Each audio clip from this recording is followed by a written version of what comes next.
Hello दोस्तों, आज हम इतिहास के एक वंश गुप्त वंश के बारे में चर्चा करेंगे, जिसके कुछ महत्वपूर्ण प्रश्न हैं जो हर एग्जाम में पूछे जाते हैं। तो अगर आप इस वीडियो या चैनल पर पहली बार हो तो इसे लाइक, शेयर एंड सब्सक्राइब कर दीजिए। तो चलो ये वीडियो स्टार्ट करते हैं। तो पहला प्रश्न है, गुप्त वंश का संस्थापक कौन था? तो गुप्त वंश का संस्थापक श्री गुप्त थे।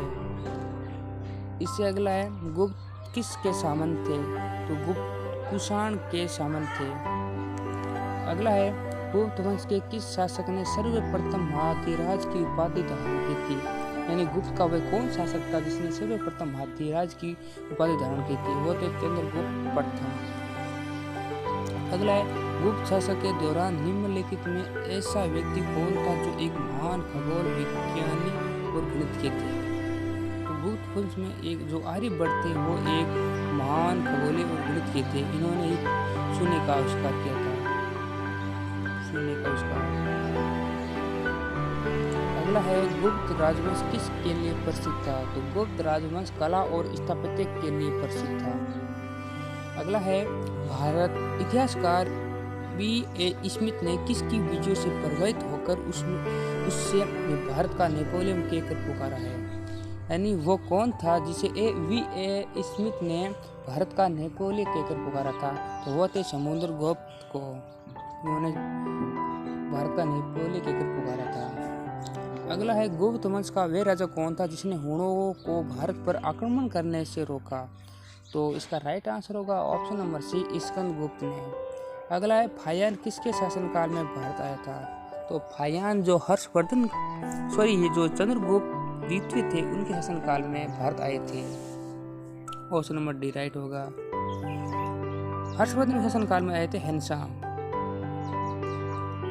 और इससे अगला है, भारतीय संस्कृति का स्वर्ण युग गोल्डन एज किसके शासनकाल को कहा जाता है? तो जो स्वर्ण युग है वो गुप्त काल के शासनकाल को कहा जाता है। अगला है, श्रीलंका के राजा मेघवर्मन ने किस स्थान पर भगवान बुद्ध का मंदिर बनवाने के लिए समुद्रगुप्त से अनुमति मांगी थी? तो इसका राइट आंसर होगा ऑप्शन नंबर बी, बोध गया में, जो बिहार में है। बिहार। अगला है, चंद्रगुप्त द्वितीय ने अपने किस विजय की खुशी में चांदी के विशेष सिक्के जारी किए थे? तो इसका राइट आंसर होगा ऑप्शन नंबर बी, शंकों को पराजित करने के बाद इन्होंने चांदी के विशेष सिक्के जारी किए थे। अगला है, महरौली लोहा स्तंभ का निर्माण किस सदी में हुआ था? तो महरौली का निर्माण चतुर्थ सदी में हुआ था, चतुर्थ सदी में। अगला प्रश्न है, किस वंश के शासकों ने मंदिरों एवं ब्राह्मणों को सबसे अधिक ग्राम अनुदान में दिए थे? तो जो गुप्त काल थे इन्होंने सबसे अधिक ग्रामों और ब्राह्मणों को ग्राम अनुदान में दिए थे। अगला है, यूरोपीय भाषा में अनुवादित प्रथम भारतीय ग्रंथ कौन सा था? तो यूरोपीय भाषा में अनुदित या अनुवादित यानी तो कौन सा था? वो था अभिज्ञान शाकुंतलम। और इसके लेखक कौन थे? कालिदास इसके लेखक थे। अगला है, गुप्तकालीन सिक्कों का सबसे बड़ा ढेर कहाँ प्राप्त होता है? तो इसका राइट आंसर होगा ऑप्शन नंबर ए, बयाना भरतपुर में। अगला है, किस गुप्त शासक कौन था जिसने नालंदा विश्वविद्यालय का संस्थापक माना जाता है? तो इसका राइट आंसर होगा कुमारगुप्त प्रथम को। और अगला है, कालिदास की किस कृति की गिनती विश्व की 100 प्रसिद्ध साहित्यिक कृतियों में होती है?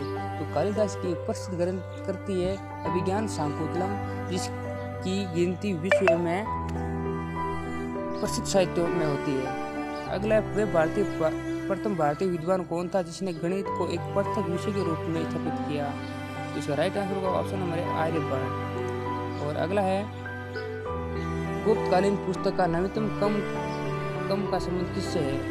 नवीनतम कम का संबंध, तो उसका संबंध चिकित्सा से है। अगला है, कुतुब मीनार के निकट स्थित लोहा स्तंभ वैज्ञानिक का ध्यान क्यों खींच रहा है? तो इसका राइट आंसर होगा उसकी जंग रोधकता के कारण। कुतुब मीनार का निर्माण किया था कुतुब ऐबक ने और इसका पूर्ण निर्माण किया था इल्तुतमिश ने।